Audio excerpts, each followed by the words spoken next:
بسم اللہ الرحمن الرحیم۔ میں طاہر محمود ویوز کے ساتھ آج ویلاگ جو ہے وہ صحافیوں کے بارے میں ہے، اندرون ملک اور بیرون ملک دونوں جگہ پہ۔ اس کے بارے میں اب ہم بات کرتے ہیں۔ یہ میجر ریٹائرڈ عادل راجہ عادل، یہ جو ہے نا، یہ ان کو برطانیہ سے کنفرم ہو گیا کہ گرفتاری ہوئی ہے اور ضمانت پہ اب چلے گئے ہیں، کیونکہ وہ برطانیہ کا اپنا قانون ہے، وہ جب تک وہ پورا نہیں کریں گے اپنا کارروائی جو طریقہ کار ہے، اس وقت تک وہ ایسے ہی چلتا ہے ان کا سسٹم، تو وہ کرتے ہیں۔ اس کے ساتھ ساتھ اب وہ پرچے درج تو ہو گئے ہیں۔ موعد پیرزادہ صحافی ہیں، پاکستان کے صابر شاکر ہیں صحافت میں، اور یہ سمیع ابراہیم اور وہ جو بول کے چیئرمین ہیں شعیب صاحب، ان کے خلاف بھی کوئی پرچہ سننے میں آیا مبینہ طور پہ کہ ان کے خلاف بھی کوئی ایف آئی آر درج ہو گئی ہے۔ بات اصل میں یہ ہے کہ یہ جو سلسلہ ہے پاکستان میں سسٹم کا، یہاں پہ ہر بندہ، ہر ادارہ، ہر پروفیشن، کوئی بھی جہاں جو بھی کام کرتا ہے نا، وہ کہتا ہے کہ میں مادر پدر آزاد ہوں، مجھ سے پوچھا کوئی نہ جائے، مجھے بتایا مجھے کوئی پوچھنے والا ہو ہی نہ، اور میں کبھی کسی کے نام پہ، مثلا میرا ایک دوست تھا، اس کی فیکٹری تھی، وہ کہتا تھا کہ جی جب انتظامیہ کو گڑبڑ کرنے لگتی ہے تو ہم ہڑتال کروا کے پھر شور ڈال دیتے ہیں کہ جی اتنے 200 بندہ 50 بندہ ان کا روزگار ختم ہو رہا ہے، اور اس طرح حکومت جو ہے یہ ہے وہ ہے، وہ اس طرح کرتے ہیں یہ لوگ۔ پاکستان میں نا ایک پنجابی میں پرکھنڈ کہتے ہیں اس کو، لفظ کو، کہ نا بس ایسے ہی ایک اپنی طرف سے کوئی نہ کوئی بات بنا کے جوڑ جاڑ کے اور اس کو چلا دیتے ہیں۔ اصل بات یہ ہے کہ جی جو ہمارا میڈیا، وہ میں انفارمیشن میں رہا ہوں تو میرا صحافیوں سے ہی ظاہر تعلق زیادہ تھا، ہوتا ہی تعلق ان سے تھا، تو وہ ایک ہی چیز ہوتی تھی کہ وہ صحافیوں سے جب بھی کسی بات پہ بات کرے نا، کسی ٹاپک پہ، تو وہ جو غلط ہوتے تھے نا، وہ بھی کہتے تھے نہیں ہماری بات صحیح ہے، ہمارے کہنے پہ فلاں کو ٹرانسفر کیوں نہیں کیا جا رہا، ہمارے کہنے پہ یہ ہو رہا ہے، ہمارے کہنے پہ ہم یہ کہتے ہیں تو وہ یہ نہیں ہو رہا۔ بات اصل وہی ہے کہ وہ یہ سمجھتے ہیں کہ جو صحافی اس وقت بھی، آج سے کوئی 25 30 40 سال پہلے بھی، 25 سال 30 سال تو مجھے بھی پتہ، وہ یہ اس وقت وہ یہ سمجھتے تھے، بڑے اخبار تو خیر بڑے اخبار تھے، جو میں ڈسٹرکٹ ڈویژن اور اس طرح کے جو لیول پہ ان کے نمائندے ہوتے تھے بڑے اخباروں کے یا لوکل اخباروں کے، وہ بھی ان کو بھی سنبھالنا بڑا مشکل ہوتا تھا۔ پھر یہ الیکٹرانک میڈیا آ گیا، اس میں اب صابر شاکر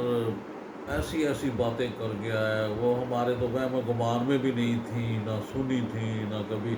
ایسے ہی موعد پیرزادہ ہے، وہ سمیع ابراہیم ہے، ایک عارف بھٹی صاحب ہے، وہ ایسی بات، وہ فلاں ملک سے 3 ملکوں سے، فلاں نہیں 3 ممالک سے جو نا وہ ٹیلی فون آئے ہیں، نہ نام بتانا نہ کچھ، وہ میں غریب بتا نہیں سکتا ورنہ میں پکڑا جاؤں گا، ایسی بات کر کے، تھرل سا پیدا کر کے، ایسا کر کے نا وہ کرتے ہیں۔ تو اب تو حکومت نے اور اسٹیبلشمنٹ میں سیدھی سی بات ہے، وہ جو ہے نا، وہ اب ان کے بارے میں انہوں نے یہ فیصلہ کر لیا ہے کہ اب یہ کوئی بھی بندہ کسی بھی ادارے سے، کسی بھی پیشے سے، کسی جہاں بھی جس کا جو تعلق ہے نا، جو گلٹی ہے اس کو معاف نہیں کیا جائے گا۔ اب وہ غالباً ایک صحافی ہیں، سلمان صاحب ہیں، نیشن کے، انہوں نے کوئی ٹویٹ کیا، پھر خیر ڈیلیٹ، میں نے دیکھا وہ ڈیلیٹ بھی کیا ہے وہ، اس میں جو جس نے فٹافٹ دے لیا کر لیا، تو وہ اس میں وہ کہ جی چیف آف آرمی اسٹاف استعفیٰ دے رہے ہیں، اور یہ ایسی باتیں نہیں ہونی چاہیے، ایسی بیٹھ کے اڑا دینا، جرنلوں کے بارے میں استعفیٰ دے رہے ہیں، ایسے بے پرکی اڑانے سے نہیں ہوتا، ملک میں انریسٹ ہوتا ہے، لوگ سوچتے ہیں اب ہمارا ملک غریب ملک ہے، غریب کی بات کی جائے، اس کی روٹی پانی کا کیا جائے، اس کو دیکھا سنا جائے کہ یہ جی کہ لوگوں کی حالت کیسے بدلنی ہے۔ ٹھیک ہے، امیر لوگ جو ہوتے ہیں جس کو اشرافیہ کہتے ہیں، ان کے لیے تو کچھ بھی نہیں ہے، وہ یہاں نہیں کریں گے تو کہیں اور جا کے کام کر لیں گے، لیکن ہم جیسے جو سفید پوش لوگ ہیں ہمیں ان باتوں پہ سوچنا چاہیے کہ ان کی کوئی ایسی بات نہ ہو جس سے کوئی ملک میں نہ بلا وجہ سے کوئی انریسٹ ہو اور بلا وجہ سرمایہ کاری رک جائے۔ سرمایہ کار شروع سے ہی، یہ آج سے نہیں ہے جی، سینکڑوں سال، ہزاروں سال سے کر لیں، سینکڑوں سالوں سے کر لیں، یہ کوئی نئی بات نہیں ہے۔ وہ اپنے سرمایہ کو تحفظ چاہتا ہے، وہ اس کا سرمایہ محفوظ ہوگا تو وہ انویسٹمنٹ کرے گا، وہ دنیا کا کوئی خطہ ہو، کوئی جگہ ہو، اس پہ جا کے وہ ایسے ہی پرامن جگہ پہ ہی سرمایہ کاری کرے گا۔ باقی ظاہر ہے وہ فوجی عدالتوں نے کام شروع کر دیا ہے، کوئی ہو گئے ہیں کوئی 100 کے اراؤنڈ اباؤٹ 100 کے قریب لوگوں کے مقدمات بھی شروع کر دیے ہیں، سننے کر دیے ہیں۔ اس کے علاوہ اب شور شرابہ مچایا جا رہا ہے کہ جی یہ بچوں نے غلطی کی ہے، ان کو معافی دی جائے۔ چلو یہ اگر والدین احساس کرتے ہیں تو میرا مشورہ ہے کہ وہ عدالت جائیں، وہاں کوئی لکھ پڑھ کر کے دے دیں کہ آئندہ یہ بچے نہیں کریں گے۔ جو بچے ہیں، جو چھوٹے ہیں، جو جن کا مستقبل ہے، جن کا کیریئر ذرا خطرے میں ہو، اس کے بارے میں ذرا سوچ لینا چاہیے حکومت کو بھی، فوجی عدالت میں بھی۔ باقی سی ایم پنجاب محسن نقوی صاحب نے کہہ دیا ہے کہ نا جی یہ جو 9 مئی کے واقعات میں ملوث افراد جن کا چل رہا ہے فوجی عدالت میں کیس، وہ تو ٹھیک ہے، جو باقی دوسرے ہیں جو جن کی پہچان ہو گئی ہے، ان کو ہم کریں گے انسداد دہشت گردی عدالتوں میں، ان کو پیش کریں گے، ان کے کیس وہاں چلے گا اور روزانہ کی بنیاد پر کیس ہوں گے۔ یہ لمبا چوڑا کام نہیں ہوگا، اور جو گناہ گار ہوگا اس کو سزا ملے گی، اور جو بے گناہ ہوگا اس کو چھوڑ دے گی عدالت۔ اس پہ کسی کے خلاف یا حق میں نہ ہم کچھ کہیں گے، نہ ہمیں ضرورت ہے کوئی بات ایسی کہنے کی۔ یہ بڑی انہوں نے کلیئر کٹ بات کی ہے کہ یہ روزانہ کی بنیادوں پہ ہوں گے۔ تو یہ سلسلہ 9 مئی والا بڑا دور تک جانے کا نظر آ رہا ہے۔ تو یہ جو وی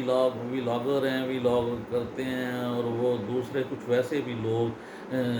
صحافی بھی، سیاستدان بھی، اور دوسرے تیسرے سرمایہ دار لوگ جو ہیں، صنعت کار، وہ بھلے ان کی ہمدردیاں کسی کے ساتھ بھی ہوں، کسی پارٹی کے ساتھ ہوں، لیکن اس واقعے کی وہ مذمت کرتے ہیں۔ بس وہ، لیکن ہر بندہ کہتا یہی ہے کہ نا جو بے گناہ ہیں ان کو ذرا خیال رکھا جائے۔ خواتین ہیں، اگر انہوں نے واقعی کوئی بڑھ چڑھ کے بہت زیادہ ہے تو وہ ٹھیک ہے، ان کو کر لیں، کوئی 1 2 4 ہی ہوں گی، کوئی زیادہ نہیں ہوگا۔ جو باقی جو ہیں وہ جو شیلے پن میں پی ٹی آئی کی ہمدردی میں گئی تھیں، تو وہ اب کر لیں۔ عمران خان کے شہر میں گرفتار تھیں، انہوں نے کر لیا یہ کام، اب دیکھ لیں۔ خواتین کا معاملہ ہے، گھریلو خواتین ہیں، مطلب گھریلو ہی ہوتی ہیں، ساری گھروں میں رہتی ہیں، مطلب وہ کوئی جنگجو تربیت تو نہیں لیتی نا، کوئی ٹریننگ لے کے تو نہیں آئی ہوئی تھی۔ بس ان کے بارے میں کوئی ہمدردی کا پہلو نکلے تو اس پہ ذرا سوچ لینا چاہیے اور اس پہ غور کرنا چاہیے۔ تو ویسے بھی ہمیں جو ہے نا، ہمارا کلچر جو ہے، ہمارا دین ہے، مذہب ہے، عورت کو اور اسپیشلی جو گھریلو خاتون ہے، کوئی جرم کرے، بڑا جرم کرے، اس کے تو ٹھیک ہے، وہ مرد ہو یا عورت ہو، اس کو تو پکڑ بھی ہونی چاہیے، سزا بھی ہونی چاہیے۔ اب ایک عورت ہونے کے ناطے قتل تو نہیں کر سکتی نا، اگر کرے گی تو اس کو پکڑا جانا چاہیے، اور وہ پکڑی جاتی ہے، پکڑا جانا بھی چاہیے۔ وہ یہ ہمارے ہاں ہی نہیں ہے، پوری دنیا میں ایسے ہے۔ ایک امریکہ میں بڑا مشہور واقعہ ہے، بہت پرانی بات ہے کہ وہ لڑکا اور لڑکی نے آپس میں شادی کی، اس کے بعد وہ اپنا ہنی مون کے سلسلے میں جانے لگے تو کہنے لگے کہ بائک پہ جانا ہے۔ ایک بائک والے کو روکا، ڈکیتی کہہ لیں یا کچھ کہہ لیں، اس کو انہوں نے روکا، اس کو گرایا نیچے، وہ مر گیا، وہ موٹر سائیکل لے کے چلے گئے، بائک لے کے۔ اس کے بعد وہ پکڑے بھی گئے، پھر وہ خاتون رہبہ بن گئی۔ جب اس کو سزا ہوئی وہ جیل میں رہبہ بن گئی، ایون کہ سینئر بش کی بات غالباً یہ ہے، جو جارج بش سینئر تھا وہ بھی اس سے دعا کرا کے آیا تھا، اور بھی بڑے تھے، لیکن اس کی سزا معاف نہیں کی تھی انہوں نے کہا اس طرح تو ہر مرد اور عورت جو بھی کرے گا، پہلے جرم کرے گا، پھر اس کے بعد کوئی نہ کوئی اس طرح کا سلسلہ چلا دے گا کہ ہم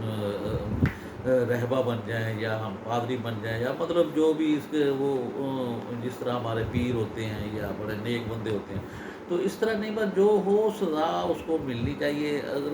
چھوٹا موٹا اگر ہو خواتین کے لیے، بچوں کے لیے، تو وہ ہمدردی ہو جانی چاہیے۔ السلام علیکم۔